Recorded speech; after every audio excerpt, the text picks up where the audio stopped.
तो दोस्तों, आज हम लोग जो नोबेल को एक्सप्लेन करने जा रहे हैं उसके नाम, शीर्षक, चार का प्रभुत्व। एल्डोरिया के रहस्यमय क्षेत्र में एक विशाल और विविध दुनिया मौजूद है जिसकी देखरेख चार शक्तिशाली देवता करते हैं। जेफिर वायु के देवता, टेरा पृथ्वी की देवी, पायरा अग्नि की देवी और एक्वा जल की देवी। युगों से उन्होंने एल्डोरिया के निवासियों के बीच सद्भाव और समृद्धि सुनिश्चित करते हुए एक नाजुक संतुलन बनाए रखा है। हालांकि एक भविष्यवाणी है जो पांचवें देवता, प्रकाश के देवता की बात करती है, जो उभरेगा और क्षेत्र में बेजोड़ शक्ति लाएगा। यह भविष्यवाणी करता है कि यह भगवान दूसरों को पीछे छोड़ देगा, अब तक का सबसे महान देवता बन जाएगा और एल्डोरिया के लिए एक नए युग की शुरुआत करेगा। कहानी एक युवा और जिज्ञासु विद्वान कैलन की है जो भविष्यवाणी वाले प्राचीन ग्रंथों के प्रति आसक्त हो जाता है। उसके बारे में जाने अनजाने प्रकाश के देवता के साथ उसका एक अनोखा संबंध है, हालांकि वह अपनी दिव्य विरासत से अनभिज रहता है।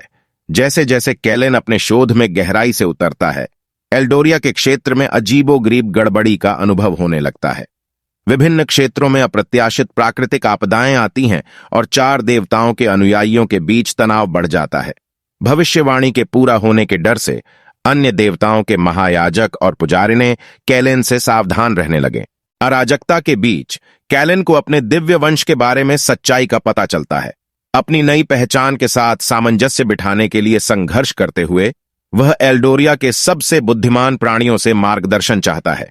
देवताओं के कामकाज में गहरी अंतर्दृष्टि रखने वाले प्राचीन दृष्टा ऑरेकल बताते हैं कि पांचवां देवता चार की एकता का प्रतीक है, जो तत्वों की परस्पर संबद्धता का प्रतिनिधित्व करता है। जैसे ही भूमि उथल पुथल में डूबती है, जेफायर, टेरा, पायरा और एक्वा के अनुयायी एक दूसरे के खिलाफ युद्ध छेड़ना शुरू कर देते हैं। प्रत्येक अपने भगवान को सबसे महान होने का दावा करते हैं। कैलन को एहसास होता है कि अपनी नियति को पूरा करने और एल्डोरिया में संतुलन लाने के लिए उसे युद्धरत गुटों को एकजुट करना होगा और सद्भाव का सही अर्थ प्रदर्शित करना होगा। ऑरेकल की प्राचीन भविष्यवाणियों और दर्शन से प्रेरित होकर कैलन एल्डोरिया में फैले मौलिक मंदिरों की खोज के लिए एक यात्रा पर निकलता है। प्रत्येक मंदिर में एक पवित्र कलाकृति होती है जो संबंधित देवता के सार का प्रतीक है। अपनी यात्रा के दौरान कैलन को कई चुनौतियों का सामना करना पड़ा, जिसमें चार देवताओं के वफादार भक्तों और मंदिरों की रक्षा करने वाले क्रूर अभिभावकों का सामना करना पड़ा। प्रत्येक टकराव उसे विनम्रता, करुणा, साहस और ज्ञान के महत्व के बारे में मूल्यवान सबक सिखाता है। जैसे ही कैलन कलाकृतियों को इकट्ठा करता है, उसे अपने भीतर एक बढ़ती हुई शक्ति का एहसास होने लगता है, एक ऐसी शक्ति जो चार तत्वों को एक साथ बांधती है।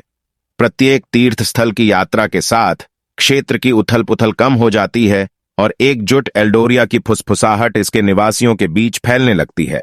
अंतिम टकराव में उच्च पुजारी और पुजारी ने सत्ता खोने के डर से कैलन को अंतिम मंदिर तक पहुंचने और भविष्यवाणी को पूरा करने से रोकने के लिए सेना में शामिल हो गए।